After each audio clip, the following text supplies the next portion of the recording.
Hey, for this tutorial I'm going to show you how to run recipe.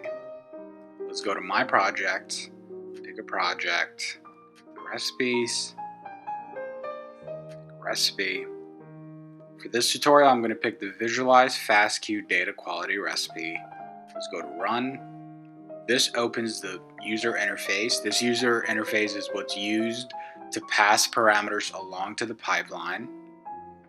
Let's pick the parameters that we'd like and click run. We can see that the job is currently queued. From the queued state, it goes to running. We can click to see the progress. It went from running the fast QC report to currently creating the multi-QC report. We can click on the report to see. In this case, it's not interesting since it's only on one file. We can go back.